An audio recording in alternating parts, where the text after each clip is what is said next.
নমস্কার। কথায় কথায় কথামৃত অনুষ্ঠানের ৬৪তম পর্বে আপনাদের স্বাগত।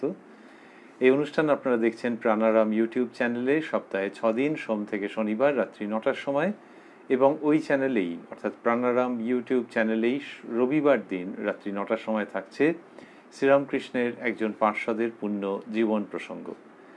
আমরা রয়েছি শ্রী শ্রী রামকৃষ্ণ কথামৃততে ১৪ই ডিসেম্বর ১৮৮২ প্রসঙ্গে, যেদিন শ্রীরামকৃষ্ণের কাছে উপস্থিত হয়েছিলেন শ্রীযুক্ত বিজয়কৃষ্ণ গোস্বামী মহাশয়, কয়েকজন ব্রাহ্ম ভক্ত সহ, এবং অবশ্যই উপস্থিত ছিলেন শ্রীমন কথামৃতকার শ্রীযুক্ত মহেন্দ্রনাথ গুপ্ত বা শ্রীমন। সেই প্রসঙ্গ আমরা কালকে যতটা অবধি শুনেছিলাম তাতে দেখছিলাম যে শ্রীরামকৃষ্ণ সমাধির কথা বলেছেন, অহং চলে যাওয়ার কথা বলেছেন, এবং তখন বিজয়কৃষ্ণ গোস্বামী মহাশয় জিজ্ঞেস করছিলেন যে যদি অহং নাই যায় ভক্তিপথে, তাহলে জ্ঞান পথ অবলম্বন করাই তো ভালো, এইরকম একটা প্রসঙ্গ উত্থাপন করেছেন। আমরা সেই জায়গাটি ছুঁয়ে ছুঁয়ে কালকের অনুষ্ঠানটি পরিসমাপ্তিতে গিয়েছিলাম, এইটা ভেবে যে আজকে আমরা ওইখান থেকেই ঢুকবো। সত্যি সত্যি তাই ঢুকবো শ্রী শ্রী রামকৃষ্ণ কথামৃতকে অবলম্বন করে, যার সূচনায় শ্রীযুক্ত মহেন্দ্রনাথ গুপ্ত বা কথামৃতকার শ্রীম উদ্ধৃত করছেন, তব কথামৃতং তপ্ত জীবনং কবিভিরীড়িতং কলমশাপহং শ্রবণমঙ্গলং শ্রীমদাততং ভুবি গৃণন্তি ये ভূরিদা জনাঃ। শ্রীরামকৃষ্ণকে বিজয়কৃষ্ণ গোস্বামী জিজ্ঞাসা করছেন, যদি অহং না গেলে সংসারে আসক্তি যাবে না, সমাধি হবে না, তাহলে ব্রহ্মজ্ঞানের পথ অবলম্বন করাই ভালো, যাতে সমাধি হয়। আর ভক্তিযোগে যদি অহং থাকে তবে জ্ঞানযোগই ভালো। তো ওই যে শ্রীরামকৃষ্ণ বলছেন যে অহং যেতে চায় না, সেইখানে বিজয়কৃষ্ণের বক্তব্য যে যদি অহং না গেলে সংসারে আসক্তি যায় না, সমাধি হয় না, তাহলে ব্রহ্মজ্ঞান, যেহেতু ব্রহ্মজ্ঞানে অহংয়ের পূর্ণ বিনাশ আছে, তাহলে ব্রহ্মজ্ঞানের পথ এবং সেটি জ্ঞানযোগের পথ অবলম্বন করাই ভালো। ভক্তিযোগে যদি অহং না যায়, ভক্তিযোগে একটা অহংকার থাকে, আমিত্ব বোধ থাকে, সেব্য সেবকের ভাব থাকে, তো সেই অহং যদি জীবের পরিপূর্ণ আধ্যাত্মিক কল্যাণের পথে বাধা হয়ে যায়, তাহলে জ্ঞান পথ অবলম্বন করাই ভালো। এইরকম ভাবে বিজয়কৃষ্ণ গোস্বামী মহাশয় বলছেন, যেটিতে শ্রীরামকৃষ্ণ না বলবেন তার কারণ হচ্ছে, আমরা সেটি শুনবো। তার কারণ কি শ্রীরামকৃষ্ণই বলছেন, আমরা কথামৃতের মাধ্যমে সেই শিক্ষা লাভ করছি যে জ্ঞান পথের পথিক কলি যুগের মানুষ সাধারণভাবে নয়। কলিযুগে ভক্তিযোগী হচ্ছে প্রশস্ত, ভক্তিযোগী যুগধর্ম, এটি শ্রীরামকৃষ্ণ শিখিয়েছেন। বিজয়কৃষ্ণ গোস্বামী মহাশয়ের এই প্রশ্নের উত্তরে শ্রীরামকৃষ্ণ বলছেন, দুই একটি লোকের সমাধি হয়ে অহং যায় বটে, কিন্তু প্রায় যায় না। হাজার বিচার করো, অহং ফিরে ঘুরে এসে উপস্থিত। তা বললেন যে দুই একটি লোকের সমাধি হয়ে অহং যায়, কিন্তু প্রায় যায় না। প্রায় যায় না মানে বেশিরভাগ লোকেরই যায় না। হাজার বিচার করো, অহং ফিরে ঘুরে এসে উপস্থিত। আজ অশ্বত্থ গাছ কেটে দাও, কাল আবার সকালে দেখো ফেঁকড়ি বেরিয়েছে। তো এই যে জ্ঞান পথে বলছেন যে সচরাচর যেতে চায় না, তাহলে জ্ঞান পথে অহংয়ের বিনাশ, সপ্তম ভূমিতে যখন মন যায় তখন সমাধি হয়ে যায়, এই সবগুলি তাত্ত্বিকভাবে সত্য বটে, কিন্তু অহং সত্যি সত্যি যেতে চায় না। অর্থাৎ সেই যে পূর্ণ জ্ঞানের অবস্থা, সেইটিতে না উপনীত হলে অহং যায় না। আর সেই পূর্ণ জ্ঞানের অবস্থা কারই বা হয়, কতজনেরই বা হয়। মনে হয় যেন পূর্ণ জ্ঞানের অবস্থা হয়েছে, কিন্তু দেখো অহং আবার ফেরত এসছে। কিরকম বললেন যে হাজার বিচার করো, অহং ফিরে ঘুরে এসে উপস্থিত। তার মানে এই বিচারের দ্বারা যে অহংকে ত্যাগ করা হয়েছে, সেটা দেখা যাচ্ছে যে যখন বিচারের অস্ত্র আর প্রয়োগ করা হচ্ছে না, তখন সে চলে এসছে। তার মানে অহংয়ের বিনাশ হয়নি। এই অহংয়ের বিনাশ হয়নি মানে আবারও আমরা মনে করছি, স্মরণ করছি যে ওই যে শ্রীরামকৃষ্ণ শেখাচ্ছেন যে যে অহংটা মানুষকে ওই পরমাত্মার সঙ্গে তফাৎ করে, সেই পরম সত্যবস্তুর সঙ্গে যে তফাৎ করে, যেটা আমিত্বের যে বোধ, সেটা যে সবসময় বাড়ি গাড়ি ধন দৌলত সেই ঘটিত আমি তা নাও হতে পারে, সেটা তো স্থূল আমি, সেটা চলে যেতেই হবে। কিন্তু সূক্ষ্মরূপেও আমি অমুকের থেকে আলাদা, তমুকের থেকে আলাদা, এই যে আমিত্বের সূক্ষ্মবোধ, সেটাও একটা বড় অন্তরায়। তো সেই আমিত্বটা চলে যেতে চায় না। যদি ভাবো যে জ্ঞান পথে একেবারে পুরোপুরি অপসারণ করবে, সেটা চলে যেতে চায় না। ও ফিরে ঘুরে এসে উপস্থিত, মানে কোথা থেকে আবার সে চলে আসে। এবং সেখানে উদাহরণ দিলেন অশ্বত্থ গাছ, বললেন যে কেটে দাও, কাল আবার সকালে দেখো ফেকড়ি বেরিয়েছে। তো অশ্বত্থ গাছে সত্যি হয় যে বাড়িতে কার্নিশে এখানে ওখানে সব দেখা যাচ্ছে অশ্বত্থ গাছ বেরিয়েছে, লোকে একেবারে প্রমাদ গুনলো যে তো সাংঘাতিক কাণ্ড, সেই ভেবে সেই গাছকে লোকজন লাগিয়ে একেবারে পুরো পুরো কেটে সাফ করে দিল। সাফ করে দিয়ে ভাবলো যে সব ঠিকঠাক হয়ে গেছে, যারা কাজে লেগেছিলেন তারাও পয়সা টয়সা নিয়ে চলে গেলেন। তারপরে সকালবেলায় সেই গৃহকর্তাই হন বা যিনিই হন, তিনি গিয়ে বারান্দায় বেরিয়ে দেখছেন আবার একটা ফেকড়ি বেরিয়েছে। তো ওই যে অত প্রয়াস, ভাবা যাচ্ছিল যে সমূলে বিনষ্ট হয়েছে, কিন্তু তারপর দেখো আবার একটা ফেকড়ি বেরিয়েছে। তেমনি জ্ঞানের অস্ত্রের সাহায্যে তুমি অহংকে যতই ছিন্ন ভিন্ন করে দাও না কেন, যতই ভাবো যে একেবারে সে চিরকালের জন্য নির্মূল হয়ে গেছে, কিন্তু সে হয় না, আবার কোথা থেকে ফেরত আসে। এইটা শ্রীরামকৃষ্ণ বলছেন। এই যে ফেরত আসে, এটার মানে কি? অহং ফেরত আসছে মানে কিরকম? তার মানে হচ্ছে যে যখন একজন ব্যক্তি নিজেকে পুরো সরিয়ে রাখছেন, ওই যে শ্রীরামকৃষ্ণ উদাহরণ দিচ্ছেন যে দু রকমের আমি আছে, একটা পাকা আমি, একটা কাঁচা আমি। কাঁচা আমি বা বজ্জাত আমি, সে কি করে? সে বলে যে আমি টাকা চুরি করেছে, বলে আমার টাকা চুরি করেছে, এরকম ভাবে সে ক্রোধান্বিত হয় এবং সে মারে, তারপরে পাহারাদারকে দিয়ে মেয়াদ খাটায়, এসব নানান রকমের করে। এই যে বজ্জাত আমি, এইটি শ্রীরামকৃষ্ণ শেখাচ্ছেন যে এই বজ্জাত আমি বারবার ঘুরে ফিরে আসে। মানে কিরকম হয়? যে যখন কেউ একজন বিচারের দ্বারা সেই আমিটাকে সরিয়ে দিচ্ছেন, যে আমি বলে কিছু নেই, এই আমিত্বের যে বোধটা, এটা একটা আবরণের মতো। এবং এই যে জগৎ, যেটার ব্যবহারিক সত্যতা আছে, চিরন্তন সত্যতা নেই, সেই জগতের মধ্যেই একটা আমিত্বের বোধ হচ্ছে। এই আমিত্বটা আসলে থাকে না, বা এই আমিত্বটা একটা আবরণের মতো, এইসব ভেবে যখন সেইটাকে তিনি সরিয়ে দিচ্ছেন, এই আমিত্বের বোধ, তখন বিচারের দ্বারা তিনি ভাবছেন যে সবটা সরিয়ে দিয়েছেন। কিন্তু তারপরে আবার পরিস্থিতি যখন অন্যরকম হয়ে যাচ্ছে, তখন আমিত্বের বোধ চলে আসছে। যেমন যে এবং এই আমি বলে কিচ্ছু নেই, এই দেহ, মন, বুদ্ধি, চিত্ত, অহংকার, এগুলোর কোনো বাস্তব অস্তিত্ব নেই, এগুলো আত্মাকে আবৃত করে রেখেছে। সুতরাং এগুলো আবরণ, এগুলোই আসল সত্য নয়, আসল সত্য ভিতরে। এইটা খুব সৎ নিবিষ্ট অনুধ্যানের দ্বারা যখন একজন ব্যক্তির মনে হচ্ছে যে হ্যাঁ এইরকমই করে ওই আমিত্বের বোধ যে বাইরের আবরণগুলোর জন্য হতো, সেই আবরণগুলোকে মন থেকে দু হাতে করে তিনি সরিয়ে দিয়েছেন। তারপরেও কি হলো, যে পরের দিন অথবা যে কোনো একটা অন্য সময়তে যখন তিনি এইরকম ভাবে অতটা মনোযোগী নন বিষয়টার প্রতি, অতটা ওই আমিত্ব অপসারণের যে প্রক্রিয়া সেটা মনের মধ্যে ওই রকম ভাবে সক্রিয় নেই, তখন কি হচ্ছে, তখন ওই ব্যক্তিকে হয়তো খুব কেউ প্রশংসা করলেন যে আপনি ওই যে কাজটা করেছেন ওটা দারুণ করেছেন, অসাধারণ করেছেন, আমাদের যে কি ভালো লেগেছে। আর তখন তার মনে হতে লাগলো হ্যাঁ হ্যাঁ হ্যাঁ হ্যাঁ আচ্ছা আচ্ছা আচ্ছা আচ্ছা, এই যে মনে হতে আরম্ভ করলো, তার মানেই হচ্ছে যে অহং আস্তে আস্তে আবার ফেরত আসছে।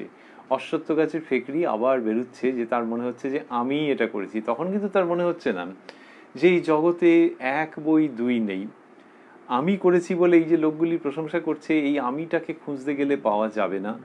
এটি হয়েছে, কিন্তু সেটা সেই চৈতন্যেরই এক ধরনের বিকাশ, সেই চৈতন্যের শক্তির প্রকাশ। এইগুলো আর তিনি ভাবছেন না, তিনি ভাবছেন লোকগুলো আমাকে প্রশংসা করেছে, যে আমি এই বাড়িতে থাকি, যে আমি এই চাকরি করি, যে আমি এই রকম মানুষের সঙ্গে যুক্ত, সব সেই আমাকে প্রশংসা করছে। তার মানে অশ্বত্থ গাছের ফেকড়ি বেরোচ্ছে। অথবা কোনো কারণে কারোর সঙ্গে ভগবান না করুন মতান্তর হলো, মনান্তর হয়ে গেল, আর এই ব্যক্তি খুব ক্রুদ্ধ হয়ে গেলেন, প্রচন্ড রাগ হলো, এবং 15 মিনিট ধরে মন থেকে আর ওটা বার করতেই পারছেন না যে ওই যে ঘটনাটা ঘটেছে সেইটার জন্য প্রচন্ড ক্রুদ্ধ। তার মানে 15 মিনিট ধরে তিনি পুরো পরাস্ত হয়ে গেলেন। আর ভবিষ্যতে আরো কত দূর এটা গড়াবে কে জানে। তাহলে ওই যে আমিত্বের বোধ, যেখানে কিনা তাহলে আমিত্বের বোধ যদি না থাকে, তাহলে তখন মান অপমান তুচ্ছ জ্ঞান হয়ে যায়। মান অপমান ভেতরে কোনো রেখাপাত করে না, যে কাকে অপমান করছে কে, এই শরীর মন সমস্তটা মিলে যে সত্তা, সেই সত্তাকে অপমান, এইটাই তো সারা জীবন ভেবে আসা হয়েছিল। কিন্তু এখন তো ভেবেই নিয়েছি, বুঝে গেছি, সেই সত্যে প্রতিষ্ঠিত হয়েছি যে ওই যে দেহ মন বুদ্ধি ইত্যাদি নিয়ে যে সত্তা, সেটা একটা বাইরের জামার মতো, বাইরের একটা কাপড়ের মতো, একটা গামছার মতো। তা ওই বস্তুটা আর ভেতরের সত্তা, তো সেই জন্য ভেতরের শুদ্ধতম অন্তরতম যে সত্তা, আর এই আবরণ আলাদা। সুতরাং কি বা নিন্দা কি বা প্রশংসা, কিন্তু সেটা হতে চায় না। হঠাৎ করে যখন প্রশংসার পুষ্পগুচ্ছ কেউ নিয়ে এসেছে, অথবা হঠাৎ করে সমালোচনার প্রস্তরখণ্ড যখন কেউ নিক্ষেপ করেছে, এই দুটোতেই যখন ব্যক্তি প্রভাবিত হয়ে যাচ্ছেন, তখন তিনি ভাবছেন, যা কালকে ধ্যানের সময় ভেবেছিলাম যে অশ্বত্থ গাছের সমূহ বিনাশ হয়েছে, কিন্তু দেখছি আজকে রীতিমতো ফেকরি মেকরি বেরিয়ে একাকার কাণ্ড। তো শ্রীরামকৃষ্ণ বলছেন যে ওইটা যেতে চায় না, এবং বলছেন যে সেই জন্যে তিনি বললেন যে জ্ঞান পথ, যে সমাধি অবধি অপেক্ষা করতে হবে সামূহিক বিনাশের জন্য, ঐকান্তিক চূড়ান্ত বিনাশের জন্য অহংয়ের, তো ওইটা হতে চায় না এই কলিকালে। সেইখান থেকে তিনি বলছেন যে একান্ত যদি আমি যাবে না, থাক শালা দাস আমি হয়ে। হে ঈশ্বর, তুমি প্রভু, আমি দাস, এইভাবে থাকো। আমি দাস, আমি ভক্ত, এরূপ আমিতে দোষ নাই। মিষ্ট খেলে অম্বল হয়, কিন্তু মিছরি মিষ্টির মধ্যে নয়। ওই যে তখনকার দিনের যেরকম বিশ্বাস ছিল, সেটিকে তুলে এনে বলছেন যে থাক শালা দাস আমি হয়ে। এই দাস আমির যে ধারণাটি, সেটি শ্রীরামকৃষ্ণ বারে বারে নিয়ে আসছেন, যে যখন আমি যেতেই চাইছে না, তখন থাক, ওইটা তার অনন্য ভঙ্গিতে বলছেন, থাক শালা দাস আমি হয়ে। তার মানে খুব জ্বালিয়েছিস, খুব জ্বালিয়েছিস, কিন্তু দাঁড়া এবার একটা ব্যবস্থা করছি। এরকম যেন তার প্রতি কোনো বৈরিতা দিয়ে নিয়ে নয়, কোনো প্রতিদ্বন্দ্বিতা দিয়ে নিয়ে নয়, তার বিরুদ্ধে জয়লাভ করবার একটা উদগ্র প্রবৃত্তি নিয়ে বা প্রচেষ্টা নিয়ে নয়, কিন্তু ওইরকম ভাবে বলা যে যেন কিছুটা বন্ধুর মতো, যে আমি এটা আমাকে খুব জ্বালিয়েছে, এবার থাক শালা দাস আমি হয়ে। দাস আমি মানে শ্রীরামকৃষ্ণই শেখাচ্ছেন যে ওই যে আমিত্ব বোধটা ঘন ঘন আসছে, তো সেই আমিটাকে বারবার করে ভাবা, যে আমিটা কে আসলে, এটি আমি হচ্ছি ঈশ্বরের দাস। তো ঈশ্বরের দাস মানে একজনের অনেক রকমের পরিচয় থাকতে পারে, তো যে তিনি অফিসে চাকরি করেন কি, ব্যবসা করেন কি, তিনি বাড়িতে ঘরদোর সামলান, নানান রকম। তবে প্রত্যেকটার সঙ্গে ওই আমিত্ব বোধ যুক্ত হয়ে থাকে, যে আমি অফিসে ওই পোস্টে আছি, কি আমি এইটা করি, আমি এটা করি, তার মানে আমার উপর অন্যজন নির্ভরশীল, আমার এই কাজটা সেটার জন্য ওই কাজগুলো চলে। তাহলে আমার উপরে যে নির্ভরশীল এই যে জায়গাটা, সেখানে আমিত্বের বোধটা এসে যায়, এবং নিন্দা স্তুতি এইটাতে একজন ব্যক্তির মধ্যে নানান রকমের প্রতিক্রিয়া হতে আরম্ভ করে, ফলে তার যেটি চূড়ান্ত অভীষ্ট লক্ষ্য, সেইখান থেকে সে বারে বারে বিচ্যুত হতে থাকে। সেইখানে শ্রীরামকৃষ্ণ শেখাচ্ছেন যে ওই যে আমিত্বের যে বোধ, ওটা তো যাচ্ছে না, ওটা সহজাত একরকম, ওটা জন্ম থেকে ওই সংস্কারটা আছে, কত কত জন্ম থেকে আছে কে জানে। সেখানে খুব সুন্দর পদ্ধতি যে ওই আমিটাকে একটু নতুন করে চিনে নেওয়া। কিরকম? ব্যক্তি যদি নিজেকে জিজ্ঞেস করেন যে আচ্ছা তোমার কিরকম পরিচয়, তোমার এই অফিসের পরিচয় কি, বাড়ির পরিচয় কি, ব্যবসার পরিচয়, এটাই কি শেষ? আচ্ছা তুমি তো একজন ভক্তও বটে, মানে ব্যক্তি নিজের মনে মনেই ভাবছেন যে তুমি তো একজন ভক্তও বটে। তাহলে এই যে ভক্ত যখন ভক্ত বটে, মানে তার হয়তো মন্দিরে যেতে ভালো লাগে, মঠে যেতে ভালো লাগে, কোনো ধর্মস্থানে যেতে তার ভালো লাগে, এবং সেখানে গেলে তার খুব মনে আনন্দ হয়। এইটাকে যদি বারবার সে মনের মধ্যে নিয়ে আসে, যে আমার অন্য পরিচয়গুলো আছে বটে, কিন্তু আমি যখন ওই আশ্রমে যাই, তখন আমি একদম অন্য ব্যক্তি, তখন মনে হয় আমার নিজের জায়গায় এসে পড়লাম। আর সেখানে গিয়ে ওই যে একটু গান হয়, ওই সময়টা যে আমি থাকি, আর একটুখানি সুরে সুরে গাইবার চেষ্টা করি, আমার কি আনন্দ হয়। আচ্ছা সত্যি সত্যি ভেবে দেখলে আমার এই যে সত্তাটা, এই সত্তাটাকেই খুব ভালো লাগছে। আর আমি অন্য যে সত্তাগুলো, যে কর্মক্ষেত্র, এটা ওটা, সেখানে আমার যে আমিত্ব, সেইটাকে আমি ভেবে ফেলি বারবার, যে কার সঙ্গে আমার কিরম সম্পর্ক, কার সঙ্গে আমার কিরম প্রতিদ্বন্দ্বিতা, কাকে বেশ আচ্ছা মতো শিক্ষা দিলাম, এই সবগুলো যে ভাবি, এগুলো বড্ড হালকা। তার থেকে আমি যদি নিজেকে ভাবতে থাকি যে আমার ওই আশ্রমে যে যাওয়া এবং সেখানে যে আনন্দ করা, এটি আমার আসল সত্তা। ওখানে গিয়ে আমি একটুখানি গ্রন্থাগারে ঘুরে বেড়াই, আমি একটুখানি গান করি, আমি একটু ঠাকুরের সামনে বসে জপ করবার চেষ্টা করি, আর সেই সময়টা হচ্ছে আমার সবচেয়ে আনন্দের। কি শীত, কি গ্রীষ্ম, কি বর্ষা, আমি যেতে চাই, যদি কোনো কারণে যেতে না পারি তাহলে আমার দুঃখ হয়। এই সব যখন ভাবছে, তখন আমি আমার 64 বার আসছে, কিন্তু শ্রীরামকৃষ্ণের কথাই হচ্ছে যেতে কোনো দোষ নাই। এই আমিত্বটার পূর্ণ যে পরিণতি ভক্তিযোগের দিক থেকে, সেটা শ্রীরামকৃষ্ণ দেখাচ্ছেন যে এই করতে করতে ভাবা যে আমার কেন ভালো লাগছে, কারণ ওখানে যিনি স্থান জাগিয়ে বসে আছেন, ওখানকার যিনি দেবতা বা যিনি দেবী, তাকে আমার ভালো লাগে। ভালো লাগে মানে তার জন্যেই আমার বেঁচে থাকা, এবং তিনি যা চান আমি আমার জীবনটা সেরকম ভাবেই গড়ে তুলতে চাই, কিন্তু অনেক সময় পারি না। আমি তার কে? আমি তার কে? আমি তার ভক্ত, কিন্তু আমার ভাবতে ইচ্ছে করছে যে আমি তার সবচেয়ে কাছের ভক্ত এবং তার প্রীতির জন্য, তার ভালো লাগার জন্যই আমার বেঁচে থাকা।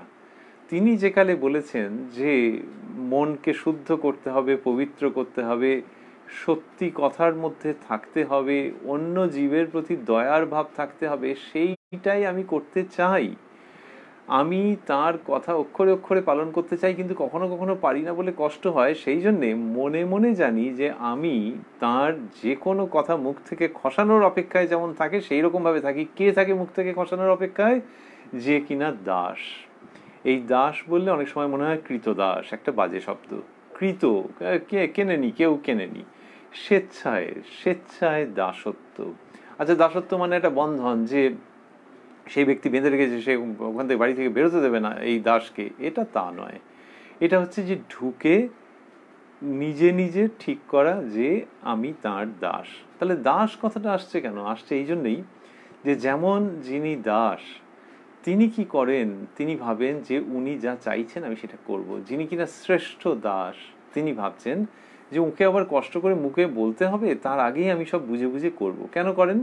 দুটো কারণে করতে পারেন। একটা হচ্ছে মাইনে পাচ্ছে বলে, আর একটা হচ্ছে ভালোবাসা এসছে বলে। আবার প্রথম প্রথম হতে পারে মাইনে পাচ্ছে বলে, তারপরে হতে পারে কি যে মাইনে পাচ্ছে আবার ভালোবাসছে বাবুকে বা প্রভুকে, তারপরে হচ্ছে যে মাইনেটাই নিতে লজ্জা লজ্জা লাগছে, আর ভালোবাসা এমন এসছে যে উনি একটা মুখের কথা যেন ওনাকে খসাতে না হয় তার আগেই আমি সবকিছু করব। সেই বাবুর যদি বলতে নেই কোনো সময় একটা আর্থিক দুরবস্থা যায়, আর তিনি যদি বলেন যে দেখ তোকে তো দিতে পারছি না ঠিক মতো, তুই অন্য কোথাও, তখন এ কেঁদেই ভাসিয়ে দিল যে অন্য কোথায় কি যাব, আমি চিরকাল তোমার এখানে থাকবো, সে যখন তোমার সুবিধা হবে দেবে, না দিলেও না, আমি এইখানেই পড়ে থাকবো। এই যে স্বেচ্ছাবৃত দাসত্ব, এইটা শ্রীরামকৃষ্ণ দেখাচ্ছেন যে ভক্তিপথে যখন আসবে তখন খুব চমৎকার। এবং তখন সে হচ্ছে কি যে আমি তোমার কাছে কিছু চাইছি না। তাহলে ভক্ত প্রথম প্রথম চায় তো তার শারীরিক মানসিক নানান রকমের দিক থেকে সে তো অসহায় আছে, তো সে ঈশ্বরের কাছে চায়, প্রার্থনা করে। কিন্তু তারপরে যদি তার কপাল ভালো হলো, তার সৌভাগ্য সুকৃতি যদি ওরকম রইল, তখন ঈশ্বরের সঙ্গে, ওখানে যেমন বাবুর অনেক ক্ষমতা, প্রভুর অনেক ক্ষমতা, এখানে ঈশ্বরের সর্বোচ্চ ক্ষমতা, কিন্তু তার প্রতি একটা ভালোবাসা এসে গেল। আর ওখানে বাবু না হয় মাইনে দিতে পারছিল না, এখানে কিভাবে মিলবে? এখানে হচ্ছে যে চাই না কিছু, নিজের থেকেই সে ভাবছে যে আর ওই রকম ওই সব কারণে আর প্রার্থনা করতে চাইছি না, তিনি যা চান সেটাকেই আমি হৃদয় দিয়ে পূরণ করতে চাই, আর তার কাছ থেকে কোনো চাহিদা আমার নেই। এই ভাবটা আসে কার? যে কোনো ভক্তের আসে? উত্তর হচ্ছে না এবং হ্যাঁ।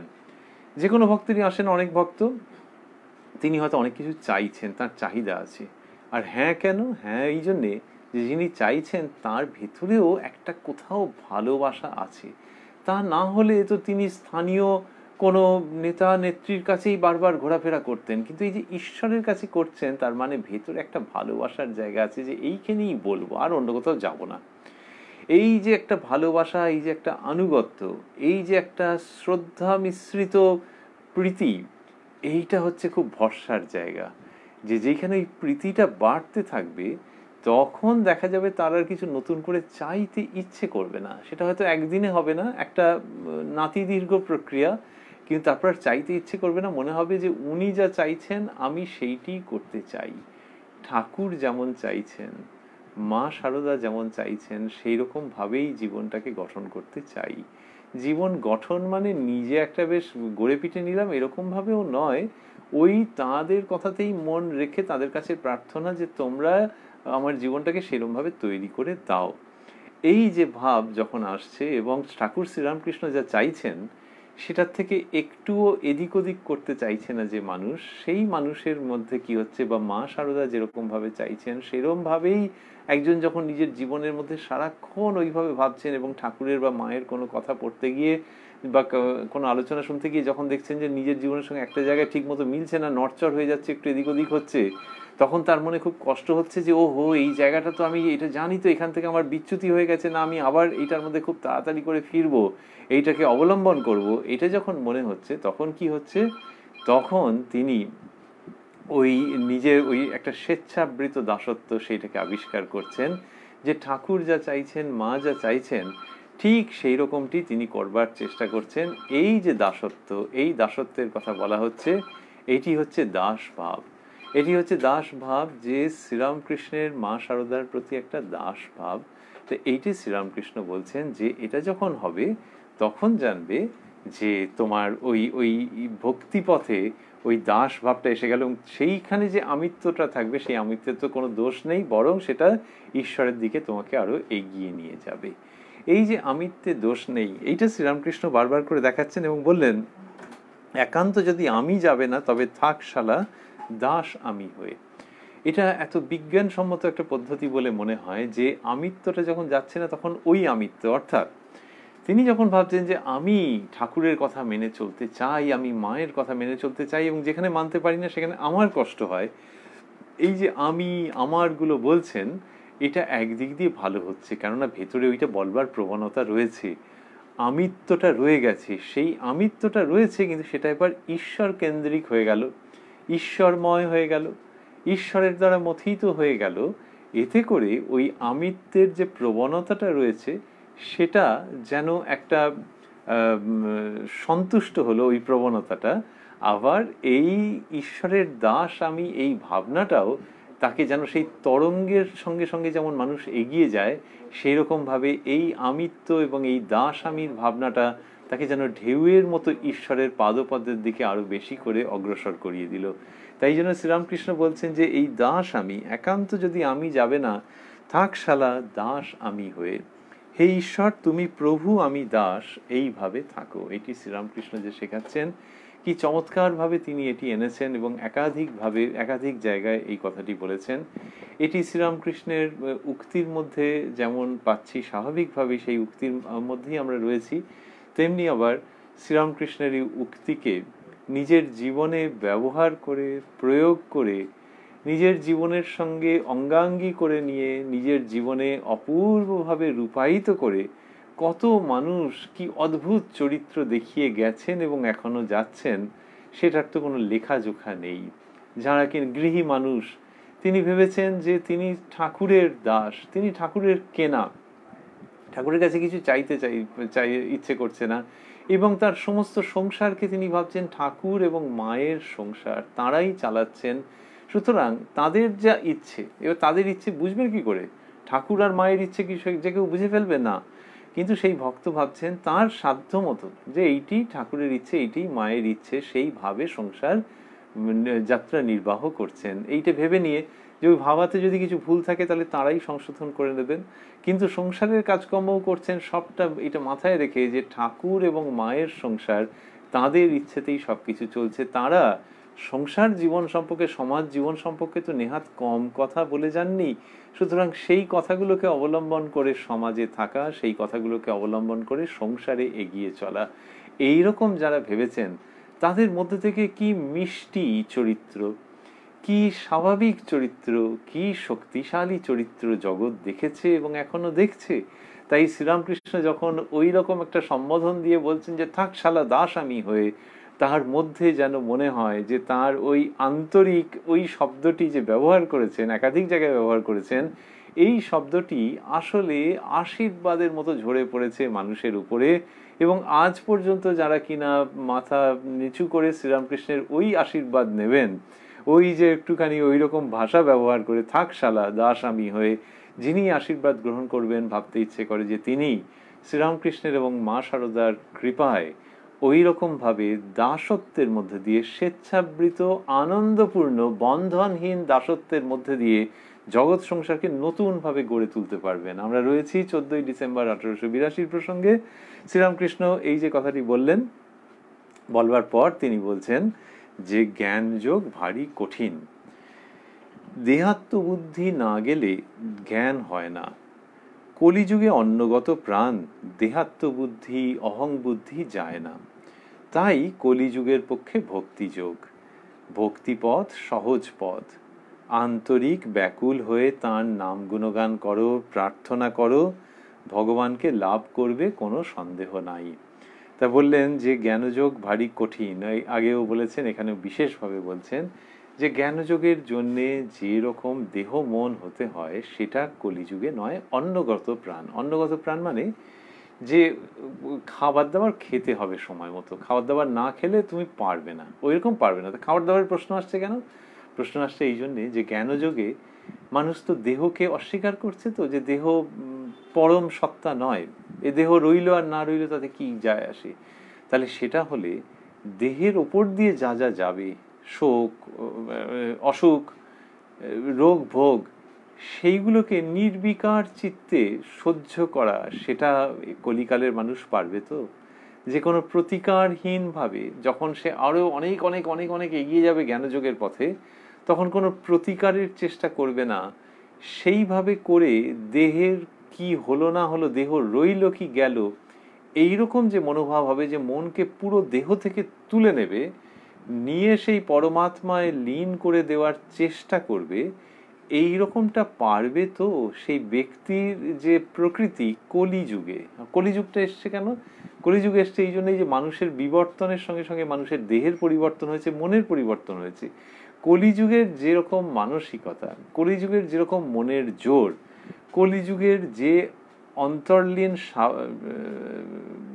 সামর্থ্য, তাতে ওই দেহ থেকে মনকে তুলে নেওয়ার যে প্রক্রিয়া, সেটাতে বেশি দূর এগোতে পারবে তো? শ্রীরামকৃষ্ণ বলছেন যে পারবে না, কারণ অন্নগত প্রাণ ওই খেয়ে দিয়ে বেঁচে থাকা ওই দিকটাতে থাকবে। তার ফলে হবে কি, দেহের ওপর অনেকটা মন থাকে, সেই জন্য ওই যখন দেহকে উপেক্ষা করে ভাবনা চিন্তার কথা, তখন সেই সংগ্রামে সেই বেশিরভাগ ক্ষেত্রেই হেরে যাবে। সাধারণভাবে জীবের প্রকৃতি ওই রকম নয়।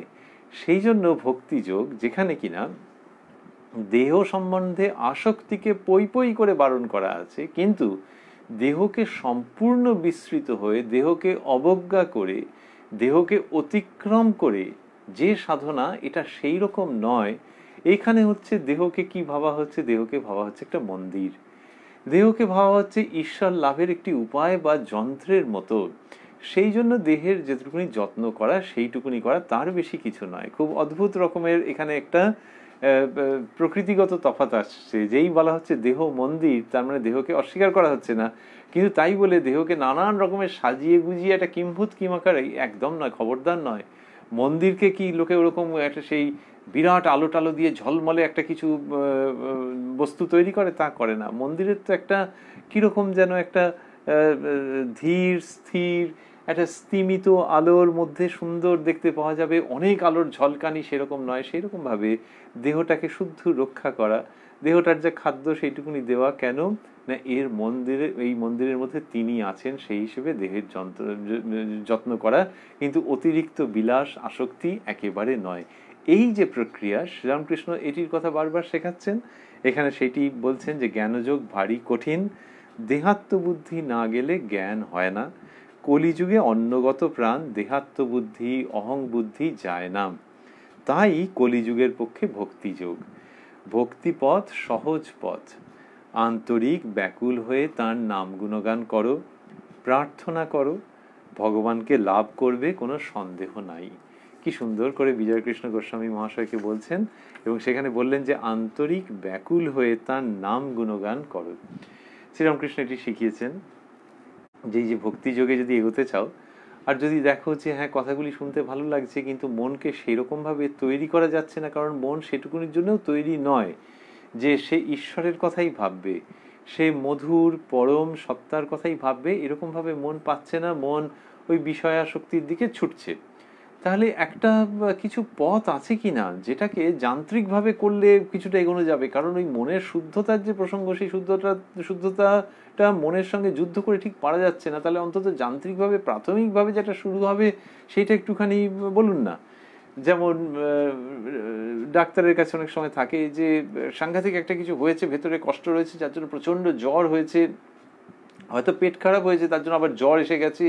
তা বলছে পেট খারাপ তো সারানো হবে, কিন্তু এই জ্বরটাও তো সাংঘাতিক হয়ে গেছে। তখন বলছে আচ্ছা দাঁড়াও, জ্বর কমানোর জন্য এই ওষুধটা দিলাম। কিন্তু জ্বর কমানোর জন্য ওষুধটা দিলাম মানেই যে একবারে পুরো আরোগ্য হয়ে গেল তা নয়, কিন্তু জ্বরের জন্য যে কষ্টটা হচ্ছে আগে সেটাকে কমাচ্ছি, পাশাপাশি পেটের ওষুধও দেওয়া হচ্ছে।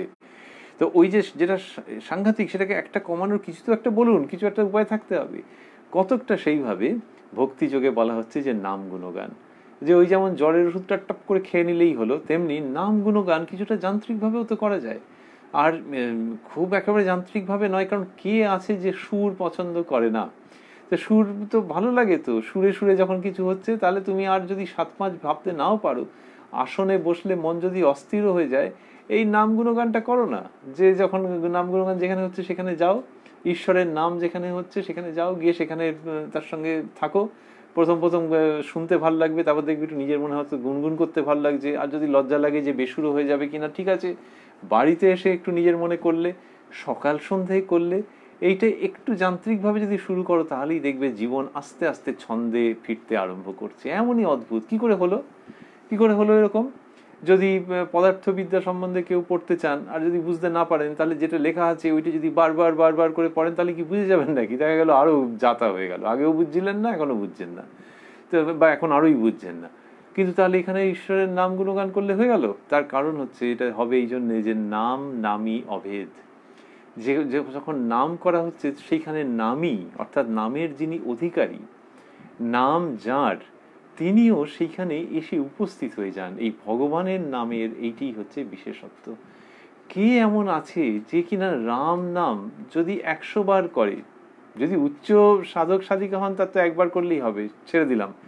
কিন্তু যদি এমনি কেউ সাধারণভাবে কতকটা খেয়ালে, কিংবা কেউ বলেছে বলে খুব একটা মনোযোগ না দিয়ে 100 বার রাম নাম করছেন, তাহলে তার মধ্যে একটা অন্য রকমের ভাব আসতে বাধ্য, অন্য রকমের ভাব আসতে বাধ্য। এবং তিনি ভাববেন যে এই যে নামটা যে তিনি করলেন, এর মধ্যে দিয়ে একটা আনন্দ এলো, এর মধ্যে দিয়ে একটা আনন্দ এলো, এবং মনের মধ্যে অনেক কিছু এখান থেকে সরে সরে গেল, অনেক আসক্তি টাসক্তি সরে সরে গেল। এবার যদি তিনি অমনোযোগী থাকেন, কিছুক্ষণ বাদে সেগুলো আবার আসবে, কিন্তু আবার নাম করতে করতে করতে করতে দেখা যাবে যে ওরা আস্তে আস্তে আস্তে আস্তে চলে যাচ্ছে, জীবন থেকে অপসৃত হচ্ছে। এই ভগবান ভগবতীর বিভিন্ন নাম, সেগুলো কোথার থেকে এসছে? অনেক আগের থেকে এসেছে, এবং যেভাবে এসেছে সেইটা গুরুজনেরা বলছেন যে যিনি নামী, তিনি ওই নামের মধ্যে রয়ে গেছেন। তারপরে লোকে ছেলেপিলের নাম ওরকম দিতে পারে, রামকুমার, রামচন্দ্র ইত্যাদি নানান রকমের নাম দিতে পারে, কিন্তু ওই নামটি যে এসছে, ওটি ভগবানের সঙ্গে অভেদ। সেইভাবে এই নামগুলি এসছে। রামের নাম, কৃষ্ণের নাম, দুর্গার নাম, শিবের নাম, কালীর নাম, গোপালের নাম, এগুলির সঙ্গে সেই নামের যিনি অধিকারী, তিনি ওতপ্রোত হয়ে আছেন। অতএব তোমার যদি একটু সুর ছন্দ পছন্দ হয়, বা তেমন পছন্দ নাও থাকে, কিন্তু ব্যাপারটা খারাপ লাগে না, সেই তুমি যদি তার নামটা করতে থাকো, আর যদি অনুরাগের সঙ্গে করো, তাহলে তো কথাই নেই। তাহলে নামের যিনি অধিকারী, তিনিও আস্তে আস্তে তোমার ভেতরে এসে উপস্থিত হবেন। এই যখন হবে, তখন তোমার তার প্রতি আকর্ষণ বাড়বে, ইত্যাদি ইত্যাদি। এবং দেখা যাবে যে তারপর যখন তুমি খুব অভিনিবিষ্ট সাধক বা সাধিকাও হয়ে গেছো, তখন ওই নামকে তুমি ছাড়তে পারছো না। মাঝে মাঝেই তুমি ওই নাম করছো, অনেকের সঙ্গে গিয়ে একটা সংকীর্তনের মধ্যে হয়তো করছো, আপন মনে গুনগুন করে করছো, কি কিছু একটা শুনতে শুনতে কানেতে সেটা শুনছো, আবার মুখেতেও উচ্চারণ করছো। এরকম নানান ভাবে তুমি সেই নামের নেশায় মজে গেছো। নামের এমনই মহিমা, ঈশ্বরীয় নামের এমনই গুরুত্ব। শ্রীরামকৃষ্ণ বলছেন, আন্তরিক ব্যাকুল হয়ে তার নাম গুণগান করো, প্রার্থনা করো, ভগবানকে লাভ করবে, কোনো সন্দেহ নাই। তাহলে প্রার্থনা তো প্রথমে করতে পারবে না। প্রথমে হচ্ছে যে ব্যাপারটাই বুঝতে পারছে না, মন স্থির করতেই পারছে না যে তার কাছে প্রার্থনা কি করে করবে। তো এই একটু নাম গুণগান করতে করতে যেই তার সম্পর্কে একটা ভক্তির বিশুদ্ধ আমেজ চলে এলো, তখনই চলো এক্ষুনি প্রার্থনা, এক্ষুনি একটা আবেদনপত্র দিয়ে দাও, কাজ হয়ে যাবে। আর যদি আগেই আবেদনপত্র দিতে পারো, ঠিক আছে, যে তার কাছে প্রার্থনা করো। কিসের প্রার্থনা? শ্রীরামকৃষ্ণ শেখাচ্ছেন যে তাকে লাভ করবার জন্য যাতে সেই রকম মন হয়ে যায়, সেই জন্য প্রার্থনা করো। যে তাকে তুমি পেতে চাও, তাকে তুমি অন্তরের অন্তরতম বস্তু হিসেবে পেতে চাও, আর সেটা পাওয়ার জন্য যা যা করতে হবে, যে যে গুণগুলো লাগবে, সেগুলোর যেন তিনি ব্যবস্থা করে দেন। এইরকম হচ্ছে প্রার্থনা। এইটা কি সুন্দর একেবারে। তার মানে কেউ ধরা যাক যে কিছু যাবেন অনেক দূরে, এখন তিনি সে ব্যবস্থা হবে কিনা, গাড়ি ঘোড়া এটা ওটা সেসব নানান রকম দেখতে হবে যে পাওয়া যাচ্ছে কিনা। কিন্তু কোনো তীর্থে যাবেন, তখন তিনি যদি ভাবেন মনে মনে যে আমি অত জানি না ওই সে কিসে কি করে টোরে কিরকম করতে হবে, কিন্তু যারা করবে তারা যেন পেয়ে যায়, আমার যেন যাওয়ার ব্যবস্থা হয়ে যায়। তীর্থ দেবতার কাছে তিনি তো প্রার্থনা মনে মনে জানাতেই পারেন যে আমি অনেক দিন ধরে ভেবেছি, সুযোগ হয়নি, এবছরে হে প্রভু সেরকম সুযোগ হয়েছে, কয়েকদিনের ছুটিও পাওয়া গেছে, এবার তুমি এমন করে দাও যেন কোনো বিঘ্ন না হয়, সব যেন ঠিক ঠিক মতো সব বন্দোবস্তটা হয়ে যায়, কিভাবে যাব, কোথায় থাকবো, সেসব বন্দোবস্ত যেন হয়ে যায়, তুমি যেন সেরকম ভাবে করে দাও। এরকম ভাবে ব্যাকুল প্রার্থনা হতেই পারে। এবং ভক্তেরা বলেন যে এই প্রার্থনায় কাজ হয় যদি সেটা মনের ব্যাকুলতা নিয়ে উচ্চারিত হয়, মনের একেবারে সৎ প্রবৃত্তি থেকে উচ্চারিত হয়, সেটা খুব সৎভাবে উচ্চারিত হয়। তেমনি ঈশ্বরকে পাওয়ার জন্য যা যা, সেইগুলো যেন ঈশ্বরই ব্যবস্থা করে দেন। আমি কি করে কি করব, আমার অনেক ক্ষুদ্রতা আছে, সীমাবদ্ধতা আছে, তুমিই ব্যবস্থা করে দাও, এই প্রার্থনা। তাহলে তোমাকে পাওয়ার প্রার্থনা, এবং তার জন্যে আমার যা যা থাকা দরকার সেইগুলো তুমি একটু জোটপাট করে দাও, এই প্রার্থনা। তা শ্রীরামকৃষ্ণ বলছেন, আন্তরিক ব্যাকুল হয়ে তার নাম গুণগান করো, প্রার্থনা করো, ভগবানকে লাভ করবে কোনো সন্দেহ নাই। বলছেন ভগবানকে লাভ করবে কোনো সন্দেহ নাই। কি সুন্দর করে বলা, যে এতে কোনো সন্দেহ রেখো না যে তাকে পাবেই পাবে, ভগবানকে লাভ করবে কোনো সন্দেহ নাই। এই যে শ্রীরামকৃষ্ণ বলছেন, এটি খুব মিষ্টি করে বলা, যে কোনো সন্দেহ নাই। কতজন এরকম বলতে পারেন, এই তো বলা খুব মুশকিল। কিন্তু শ্রীরামকৃষ্ণ বলছেন যে ভগবানকে লাভ করবে। কোথাও কোথাও বলেছেন যে মায়েরই বলছি, অর্থাৎ যে তাকে, তিনি আছেন এবং তাকে লাভ করা যায়। অন্যত্র বলেছেন যে তিনি আছেন, তার সঙ্গে কথা কওয়া যায়, এই যেমন আমি তোমাদের সঙ্গে কথা কইছি। এই আমরা যে 14ই ডিসেম্বরের প্রসঙ্গে ছিলাম, সেখানে আগের দিনকে আমরা শুনেছি যে শ্রীরামকৃষ্ণ বলছেন যে 2.5 হাত দূরে শ্রীরামচন্দ্র, যিনি সাক্ষাৎ ঈশ্বর, মধ্যে সীতারূপিণী মায়া ব্যবধান আছে বলে লক্ষণ রূপ জীব সেই ঈশ্বরকে দেখতে পান নাই। এইসব বলতে বলতে তিনি বললেন, এই দেখো আমি এই গামছাখানা দিয়ে মুখের সামনে আড়াল করছি আর আমায় দেখতে পাচ্ছ না, তবু আমি এত কাছে। তার মানে হচ্ছে যে গামছা সরিয়ে নিলেই তোমরা আমাকে দেখতে পাবে। সেইটি শ্রীরামকৃষ্ণ দেখাচ্ছেন, যে তাকে দেখা যায় যে মানে পরিষ্কার বোঝাই যাচ্ছে তার ভঙ্গি থেকে, যে গামছাটা তো তারপর সরিয়ে নিয়েছেন, যে এবার দেখো আবার দেখতে পাচ্ছ। তো এই যে ঈশ্বরের সঙ্গে সাক্ষাৎ করা যায়, তাকে দর্শন করা যায়, তার সঙ্গে কথা বলা যায়, এটি শ্রীরামকৃষ্ণ বারবার করে আনছেন, এবং সেটি মানুষের কাছে খুব ভালোবাসার সঙ্গে, ধৈর্যের সঙ্গে স্থাপন করছেন, যে এটি শোনো, এটি বিশ্বাস করো। বললেন যে ভগবানকে লাভ করবে কোনো সন্দেহ নাই, আন্তরিক হয়ে তার নাম গুণগান করো, প্রার্থনা করো, ভগবানকে লাভ করবে কোনো সন্দেহ নাই। আন্তরিক, এই যে আন্তরিক, তার মানে ভেতর থেকে, যে অন্য কেউ বলেছে বলে ওই রকম ভাবে নয়, ভেতর থেকে তাকে ডাকো, যে তিনি তো একদম আপনার জন, এটা ভেতর থেকে বিশ্বাস করো। তাহলে বলছে যে আপনার জন যদি হয়, তাহলে তিনি দেখা দিচ্ছেন না কেন? তাকে পাওয়া, এই তো বয়স কম হলো না, তাহলে তাকে পাওয়া গেল না কেন? তিনি যদি আপনার জনই হন। তো শ্রীরামকৃষ্ণ উদাহরণ দিয়েছেন, যে মা যেরকম ছেলের সঙ্গে লুকোচুরি খেলেন, মা একটুখানি দূরে গিয়ে লুকিয়ে আছে আর ছেলে খুঁজে পাচ্ছে না, তারপর যখন ছেলে হাত পা ছুঁড়ে কান্নাকাটি, ছেলে বা মেয়ে যখন হাত পা ছুঁড়ে কান্নাকাটি করতে আরম্ভ করে, তখন মা এসে হাজির হন। তো মা একটু চায় যে আমাকে দেখতে পাচ্ছে না বলে কান্নাকাটি করুক। তেমনি জগন্মাতারও সেরকম বন্দোবস্ত। কি সুন্দর করে বোঝাচ্ছেন, যে তুমি অন্তরের অন্তরে ভাবো যে তিনি আছেন, আর একটু দূরে মুখ টিপে হাসছেন, তিনি চাইছেন, তিনিও তোমার সঙ্গে দেখা করতে চাইছেন। আর তুমি যদি সেই সময়, সেই সন্তান যদি সেই সময় 5টা খেলা নিয়ে মেতে উঠলো, তো মাকে দেখতে পাচ্ছে না, তো পাচ্ছে না, খেলা নিয়ে মেতে উঠলো, তখন মার একটু মনে মনে কষ্ট হচ্ছে। কিন্তু কি হয়, কিছুক্ষণ বাদে খেলা ফেলা ছেড়ে দিয়ে তখন চিৎকার করে ভ্যাঁ ভ্যাঁ করে মা মা বলে কাঁদতে থাকে। তো এই জীব যতক্ষণ নানান রকমের খেলা নিয়ে মত্ত আছে, তখন কি হয়, মার সঙ্গে দেখা হয় না। কিন্তু যখন আর তার খেলা ভালো লাগে না, একটা সময় ভালো লাগতো, কিন্তু আবার যখন খেলা ভালো লাগে না, মনে হয় যে না, এই তো অনিত্য অসার জিনিস, এটা নিয়ে এই প্রলম্বিত শৈশব কি করে বহন করছি। এবং তখন যখন সে মাকে ডাকতে আরম্ভ করে, মা দুর্দার করে চলে আসে, শ্রীরামকৃষ্ণের ভাষায় যে দুর্দার করে মা চলে আসে, সেই জন্য তাকে ওই রকম ডাকলে হয়ে যায়। তাই বলছেন যে আন্তরিক ব্যাকুল হয়ে।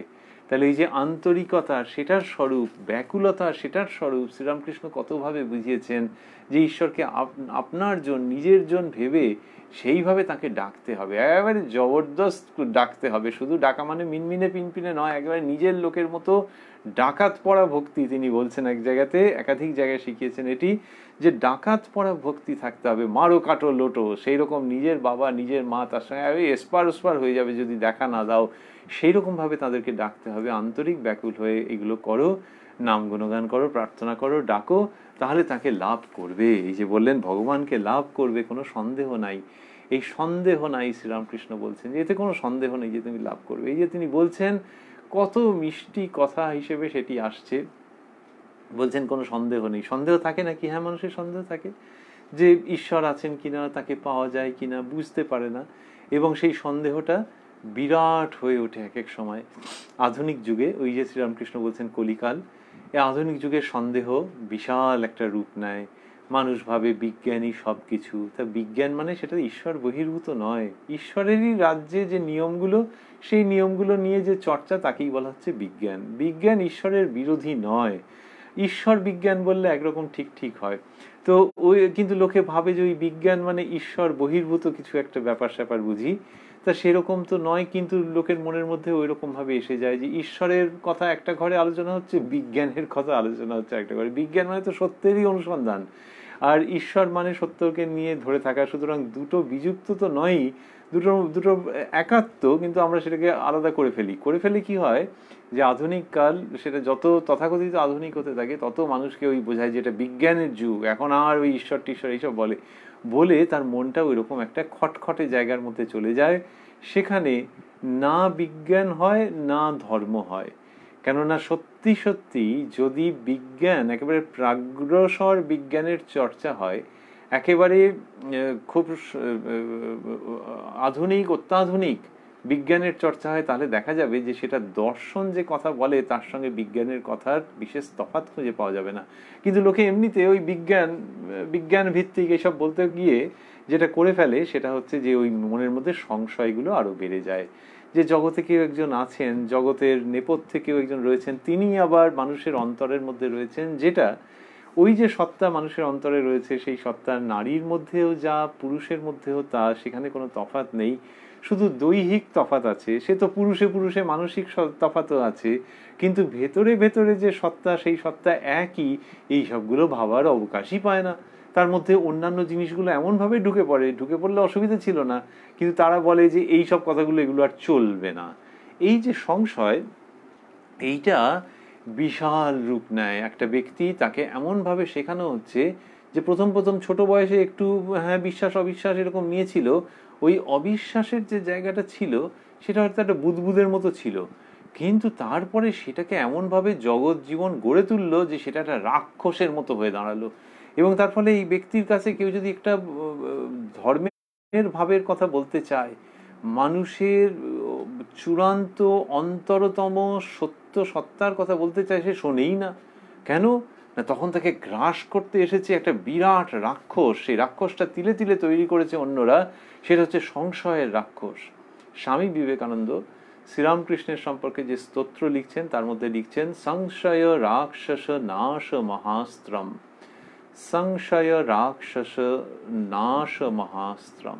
সংশয় রাক্ষসকে যিনি নাশ করেন, সেই মহাস্ত্র শ্রীরামকৃষ্ণ, আমি তাঁরই বন্দনা করি। এই যে সংশয় রাক্ষস, ওইরকম যেটা প্রকাণ্ড হয়ে উঠেছে, ঘ্যাঁচ করে তাকে কেটে দিতে পারেন শ্রীরামকৃষ্ণ।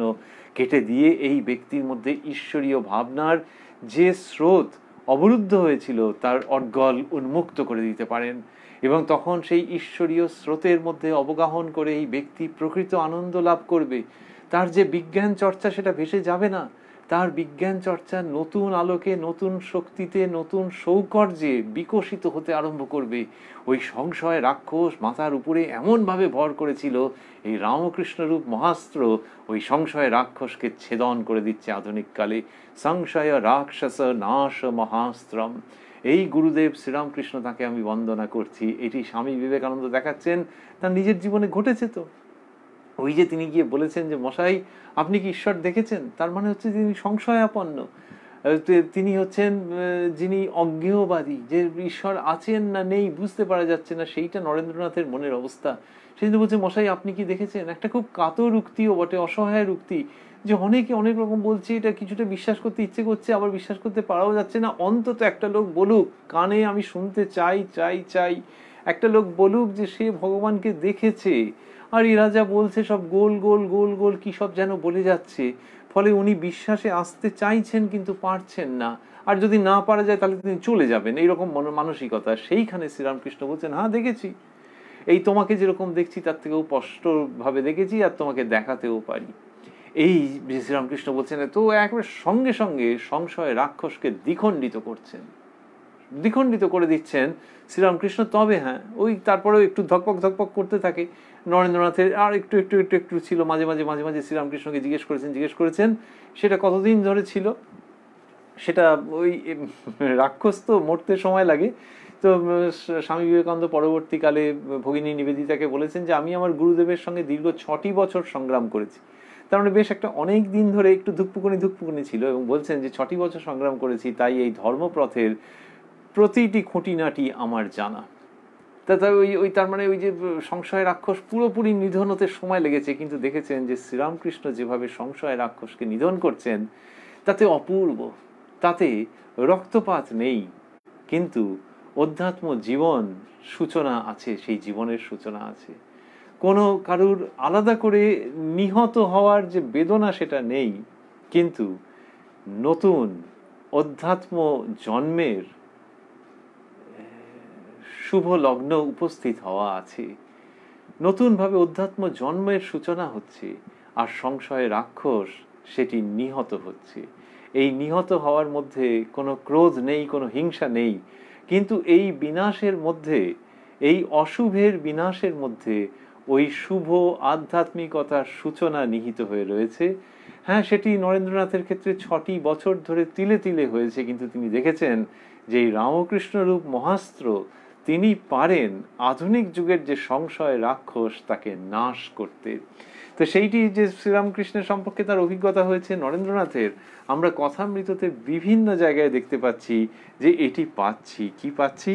এই যে শ্রীরামকৃষ্ণের যে বলার ভঙ্গি তার মধ্যে দিয়ে আসছে। এখানে উনি বললেন, আন্তরিক ব্যাকুল হয়ে তাঁর নাম গুণগান করো, প্রার্থনা করো, ভগবানকে লাভ করবে, কোনো সন্দেহ নাই। এই যে কোনো সন্দেহ নাই বলছেন, এই শ্রীরামকৃষ্ণ খুব সাধারণভাবে বসে আছেন নিজের ঘরটিতে দক্ষিণেশ্বরে। 14ই ডিসেম্বর 1882 কথা আমরা শুনছি, কিন্তু ইনি সেই যুদ্ধের মহানায়ক, যিনি আধুনিক কালের সংশয় রাক্ষসকে সমূহভাবে, সামূহিকভাবে, সমূলে বিনষ্ট করছেন, তার বিনাশ করছেন, অশুভের বিনাশ করে, অশিবের বিনাশ করে শুভ এবং শিবের সেখানে প্রতিষ্ঠা করছেন।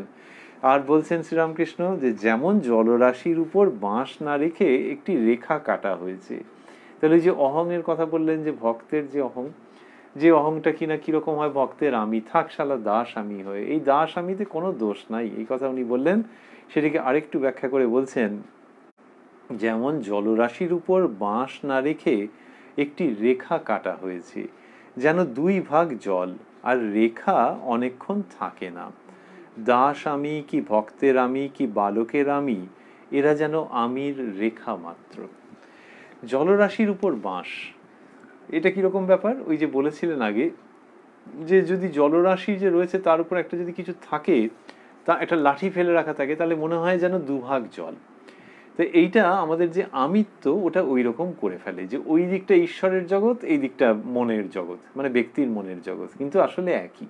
তো জলের উপর একটা লাঠি থাকলে এরকম মনে হতে পারে যে এই দিকে কিছু একটা ভেসে যাচ্ছে, একটা ফুল কি একটা অন্য কিছু ভেসে যাচ্ছে।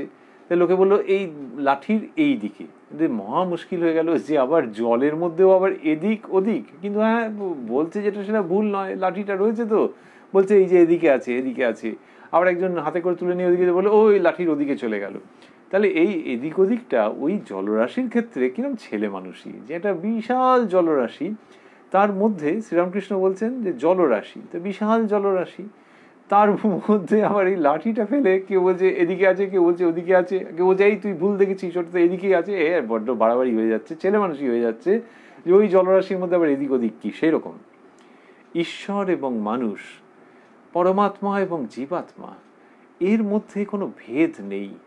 এটি একটি অখণ্ড সত্তা, অখণ্ড সত্তা, কিন্তু তার মধ্যে একেবারে স্থূলভাবে যে এই দিকটা ওই দিকটা, যেন দুটো দিকের মধ্যে পার্থক্য রয়েছে, দুটো দিক যেন একটা, দুটো দিকের মধ্যে একটা ব্যবধান রচিত হয়ে রয়েছে, অনতিক্রম্য ব্যবধান হয়ে রয়েছে, যেন এইটা ছেলে মানুষই হয়ে যাচ্ছে। তা কিন্তু একটা যদি তুমি বাঁশ ফেলে রাখো তখন তো ওরকমই মনে হবে, আচ্ছা না ঠিক আছে চলো বাঁশ ফেলে রাখা নয়, কিন্তু একটা রেখা কাটা হয়েছে। এই শ্রীরামকৃষ্ণের অদ্ভুত উদাহরণ, যে ওই বাঁশটা যদি ভাবি যে আরো ছোট ছোট ছোট সরু সরু সরু, তাহলে সরু যদি হয়, সরু কিরকম না, সরু একটা কাঁচের মতো কিছু একজন কেউ ফেলে রেখেছে, সেটা জলের উপরে রয়েছে, ভাসছে, কাঁচের মতো একটা কিছু, ওরকম একটা কোনো একটা পদার্থ যে খুব হালকা এবং স্বচ্ছ পদার্থ, সেটাকে রাখা হয়েছে।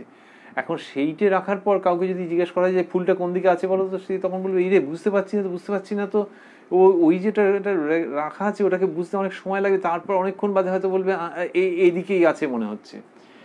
ওই যে একটা কাঁচের হালকা এবং স্বচ্ছ পদার্থ বস্তু, সেটাকে যদি আরো আরো আরো সরু ভাবা যায়, আরো সূক্ষ্ম ভাবা যায়, তাহলে কি একটা রেখায় পর্যবসিত হয়। শ্রীরামকৃষ্ণ বলছেন যেমন জলরাশির উপর বাঁশ না রেখে একটি রেখা কাটা হয়েছে, জলের উপর একটা রেখা কাটা হয়েছে, তার মানে ওই রকমই সূক্ষ্মাতি সূক্ষ্ম অতি হালকা একটি বস্তু রাখা রয়েছে। তখন কি হবে, তখন একটি রেখা কাটা হয়েছে যেন 2 ভাগ জল আর রেখা অনেকক্ষণ থাকে না, তাহলে তখন যে 2 ভাগ, সেরকম ঈশ্বর আর ভক্ত।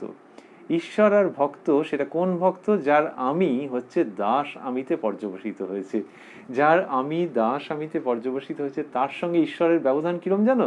ওই ব্যবধান রেখাটা যদি ভাবো, ওটা একটা রেখা, ওটা একটা মোটা সোটা ভারী কিছু বস্তু নয়, ওটা একটা খুব বড় রকমের দৃশ্যমান কিছু বস্তু নয়, ওটা একটা চোখে পড়ার মতো কোনো বস্তু নয়, ওটা দুঃখ করার মতো কোনো বস্তু নয়, কারণ ওই বজ্জাত আমি রূপ যে লাঠি, সেটাকে সরিয়ে নেওয়া হয়েছে। হ্যাঁ, একটা সূক্ষ্ম রয়ে গেছে ভক্তি পথে, সেটা হচ্ছে একটা সূক্ষ্ম রেখা, ঈশ্বর আর ভক্তের মধ্যে একটা সূক্ষ্ম রেখা। কি চমৎকার ভাবে শ্রীরামকৃষ্ণ দেখাচ্ছেন, দেখি বলে বলছেন যে দাস আমি কি ভক্তের আমি কি বালকের আমি, এরা যেন আমির রেখা মাত্র। মাস্টারমশাই এই কথাগুলোকে মোটা মোটা অক্ষরে স্থূলাক্ষরে দিয়েছেন, এবং সেখানে বললেন দাস আমি কি ভক্তের আমি। ওই যে দাস আমি অথবা ভক্তের আমি, তার মানে ভক্ত যেরকম ভাবে ভাবছে আমি ভক্ত, তাহলে ঈশ্বরের দাস যেরকম আছেন সেরকম ভক্তও আছেন। তাহলে ভক্তের কিরকম স্বরূপ? ওই ঈশ্বরের দাস বলে নিজেকে ভাবছেন, তিনি আবার ভক্ত। আর ভক্ত ঈশ্বরের জন্য সবকিছু করবার জন্য প্রস্তুত হয়ে থাকেন, ঈশ্বরের জন্য যেখানে জল পড়ছে সেখানে ছাতা ধরছেন তিনি, এইরকম হচ্ছে ভক্তের স্বভাব। ভক্ত অন্য ভক্তদের সঙ্গে মিশতে ভালোবাসেন, তাদেরকেও একই পথে ভাবেন যে তারাও যেন সহযাত্রী। এইরকম ভক্তের কত রকমের সব লক্ষণ রয়েছে, যে যেখানে ঈশ্বরীয় কথা হচ্ছে সেখানে গিয়ে বসতে ইচ্ছে করে, যারা বলছে তাদের কোনো কালে চেনে না, কোনো কালে চেনে না। আগে ওই সব লোকের সঙ্গে মিশতেই পারতো না, ভাবতো কি জানি আমার সমকক্ষ কিনা, আমার থেকে হয়তো অনেক ওপরের, আমার থেকে অনেক নিচের, দরকার নেই কথা বলতে হবে না। এখন যেই দেখছে যে তারই ইষ্ট দেবতা বা দেবীকে নিয়ে কথা বলছে, কি ধর্মের কথা বলছে, কি একটু ভক্তি সঙ্গীত গাইছে, তখন তার কাছে গিয়ে বসলো, গিয়ে বললো যে আচ্ছা আরেক এই গানটা কোথায় পেলেন, আরেকবার গাইবেন কি, আরেকটা কিছু জিজ্ঞেস করলো যে ও আচ্ছা আচ্ছা আপনি সেই দিনকে ওখানে ছিলেন না, আহা হা কি সুন্দর পাঠ হচ্ছিল। এই চেনা নাই জানা নেই, তার সঙ্গে কিরকম একটা আত্মীয়তার সম্পর্ক। সে বললো আপনিও যান নাকি ওখানে? আচ্ছা হ্যাঁ, আমি তো আজ 10 বছর হলো যাচ্ছি। এই করে দুজনের মধ্যে একটা আত্মীয়তার সম্পর্ক হলো। এইটা যদি একজন ব্যক্তি মাঝে মাঝেই ভাবেন যে আমি আগে লোকের সঙ্গে মিশতে পারতাম না, কেমন যেন একটা হয়ে থাকতাম, কেমন যেন একটা কাট হয়ে থাকতাম, আর সেই আমি এখন সকলের সঙ্গে মিশছি আর আমার খুব ভালো লাগছে, কেননা আমার মধ্যে একটা ভক্তের ভাব আছে, এই ভক্তের ভাবটাই আমার আসল, অন্যগুলো আমার উপরে আরোপিত, ওগুলোকে নিয়ে বেশি ভাবতে চাইছি না, ওগুলো যেন আমার চিন্তা জগৎকে আচ্ছন্ন না করে। এইটি যিনি ভাবছেন তার ভক্তের আমি। তাহলে দাস আমি, ভক্তের আমি কি বালকের আমি, এইটিও চমৎকার। শ্রীরামকৃষ্ণ অনেক জায়গায় দেখাচ্ছেন যে বালক, নিজেকে জগদম্বার বালক রূপে শ্রীরামকৃষ্ণ মনে করছেন। শ্রীরামকৃষ্ণ নিজেকে জগদম্বার বালক রূপে মনে করছেন, যে মায়ের সন্তান, বাচ্চা ছেলে, মায়ের উপরে সবটা নির্ভর করে। কেউ যদি এসে বললো যে চ, আত্মীয় বললো যে চ যাবো, তখন একবার টক করে মার দিকে তাকিয়ে নিল যে মা রাজি তো, যে যেগুলো রাজি শাঁসা শাঁসা করে চলে গেল, যে যেগুলো রাজি না তখন সিঁটিয়ে বসে যে না আমি যাবো না। তো মায়ের খুব কোলের ছেলে বা মেয়ে যেরকম আছে, তো সেই রকম। তো অনেকে বলে যে ও বাবা এত নেওয়াটা এই আবার ভালো নয়, কিন্তু ঈশ্বরের ক্ষেত্রে ভালো, যে সে যা করবে, সে সংসারে, কর্মক্ষেত্রে, বন্ধু বান্ধবের সঙ্গে সম্পর্কে যা করবে, একটু আর চোখে মায়ের দিকে তাকিয়ে নিচ্ছে যে মার এটা ইচ্ছে তো। এই যে বাচ্চা ছেলে, এ কিন্তু ভেতরে ভেতরে খুব সবল। কেন না, যে কোনো হাতছানিতে এ চলে যায় না, যে কোনো ইশারায় এ চলে যায় না, যে কোনো আহ্বানে এ সাড়া দেয় না। এ নিজেকে না ওই বাচ্চা ছেলে বা মেয়ের মতো মনে করে যে একবার মার দিকে তাকিয়ে নি, কি বাবার দিকে তাকিয়ে নি, তার যদি ইচ্ছে থাকে তাহলে যাব, আর নাহলে আমার ইচ্ছে বলে কিছু নেই, তার ইচ্ছে আছে কিনা যাব, কেননা আমি তাকে ভালোবাসি। তো ভালোবাসি বলেই আমি সমস্ত ইশারা, আহ্বান, দাবি সবকিছুতে একবার তার মুখের দিকে তাকিয়ে থাকি। আর তিনি না 24 ঘন্টা 7 দিন জেগে থাকেন, সকালে যা যা ইচ্ছে হয়, যে যে আহ্বান আসে, দুপুরে বিকেলে রাত্রে সব কিছুতে আমি তার মুখের দিকে একবার তাকিয়ে নিই। তিনি সবসময় জাগ্রত হয়ে আমার দিকে তাকিয়ে আছেন। তার দিকে তাকিয়ে যদি তার সম্মতি পাই তাহলে সেই কাজে যাই, তা নাহলে যাই না। যখন কিছু খাই তাকে একবার দেখিয়ে নিই, যেন তাকে আগে একটুখানি ভাগ দিলাম তারপরে নিজে খেলাম, এইরকম ভাবে করি। এই যে আমার একটা স্বভাব, একটা বাচ্চাদের মতো স্বভাব, আমার যতই বয়স হোক, আমার চুল পড়ে যাক, আমার দাঁত পড়ে যাক, আমি এই বাচ্চাদের মতো স্বভাব ছাড়তে পারবো না। আমি তার উপরে নির্ভর করব। আর এই জগতের যা কিছু রূপ রস গন্ধ বর্ণ স্পর্শের আহ্বান আছে, সেটা একটু ওই যেমন খাবারটা তার দিকে একটু ঠেকিয়ে নিই, তেমনি এটাও তার দিকে ঠেকিয়ে নিয়ে দেখবো যে তার সম্মতি আছে কিনা, তবেই গ্রহণ করব। সেইটি হচ্ছে বালকের ভাব। শ্রীরামকৃষ্ণ বলছেন যে দাস আমি কি ভক্তের আমি কি বালকের আমি, এরা যেন আমির রেখা মাত্র। রেখা মাত্র মানে ও থাকাও যা না থাকাও তাই, ওতে কোনো দোষ নাই, ওতে কোনো দোষ নাই। ওই যে ভাবছে যে তিনি আর আমি, মা আর আমি, তো দুটো তো আলাদা রে বাবা, আলাদা, কিন্তু তাদের মধ্যে যে তথাকথিত যে ভেদ রেখা, সেই ভেদ রেখায় কোনো দোষ নাই। তাই বললেন যে দাস আমি কি ভক্তের আমি কি বালকের আমি, এরা যেন আমির রেখা মাত্র। এইসব কথা শ্রীরামকৃষ্ণ বলছেন 14ই ডিসেম্বর দক্ষিণেশ্বরে তার ঘরে বসে যখন কথা হচ্ছে, এবং সেগুলি এত সুন্দর যে মানুষের মনের মধ্যে গেঁথে যাচ্ছে।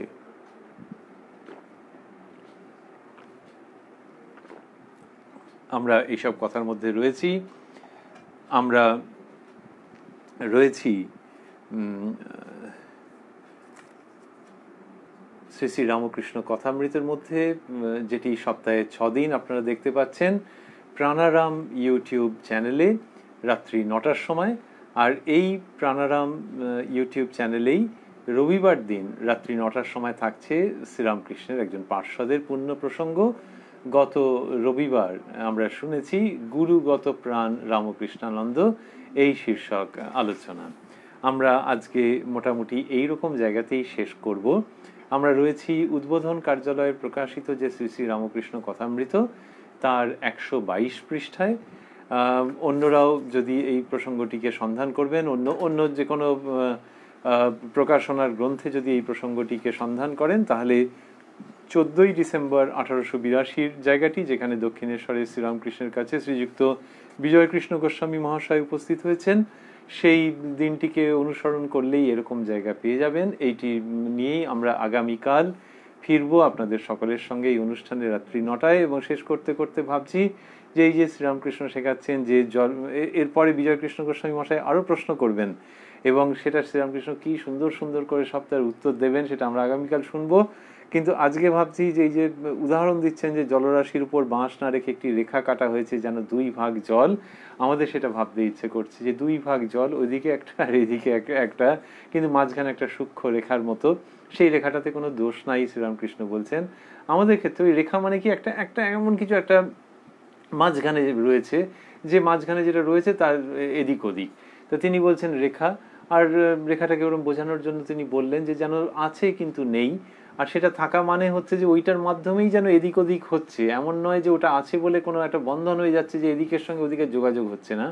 আমাদের জীবনে ওই যে বললেন যে ঈশ্বর আর এদিকে ভক্ত, বা ঈশ্বর আর দাস, ঈশ্বর আর বালক, এই যে কথাগুলি শ্রীরামকৃষ্ণ বলছেন, মাঝখানে কি, আমাদের ক্ষেত্রে হচ্ছে মাঝখানে কথামৃত, সেটি সেই সূক্ষ্ম রেখার মতো। তাহলে কথামৃত একটি গ্রন্থ, তো একটা গ্রন্থ কখনো হতে পারে না যে তার আকার আয়তন দিয়ে বিচার হবে। কত সময় হয় ছোট্টর মধ্যে করা আছে, কত সময় হচ্ছে একটা বেশ বড় সড়ো বইয়ের মধ্যে, কিন্তু গ্রন্থ তো আসলে একটা ভাব। তো শ্রী শ্রী রামকৃষ্ণ কথামৃত সেই রকম একটি ভাব, সেরকম একটি সূক্ষ্ম রেখার মতো, যে রেখা দিয়ে আমরা তো আলাদা হয়েই যাচ্ছি না, বরং ওই রেখার সূত্রেই যেন আমরা এদিক ওদিক মিলিত হচ্ছি।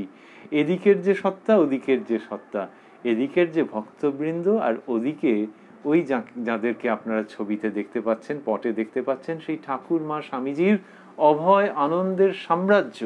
তাহলে সেই দিকটি আর আমাদের এই দিকটি, মাঝখানে কথামৃত, সেই যে সূক্ষ্ম রেখার মতো কথামৃত যেটি আছে।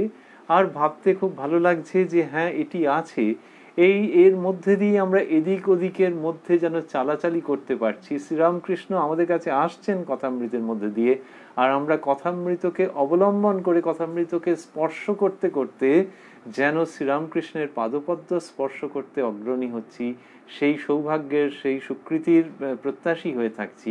এই যে সূক্ষ্ম যে অবস্থান কথামৃতের, সূক্ষ্ম রেখার মতো আমাদের ভাবতে ইচ্ছে করছে যে একটি অমৃতের রেখা, সেই কথামৃতের মধ্যেই আমরা রয়েছি, সেই কথামৃতের প্রসঙ্গই আমরা করছি। এই কথামৃতই শ্রীরামকৃষ্ণের সঙ্গে আমাদের অদ্ভুতভাবে যুক্ত করছে। সেই সূক্ষ্ম রেখা, সেই শ্রী শ্রীরামকৃষ্ণ কথামৃত, সেই সোনালী সম্ভাবনাপূর্ণ যে রেখাটি, তারই মধ্যে আমরা ফিরতে চাইব, আমরা অবস্থান করতে চাইব কথামৃতের অমৃত প্রসঙ্গে। যখন আপনাদের সঙ্গে আবারও দেখা হবে আগামীকাল এই অনুষ্ঠানে রাত্রি 9টার সময়। ওং নিরঞ্জনং নিত্যম অনন্ত রূপং ভক্তানুকম্পা ধৃত বিগ্রহং বৈ ঈশাবতারং পরমেশমিদ্যং তং রামকৃষ্ণং শিরসা নমামঃ।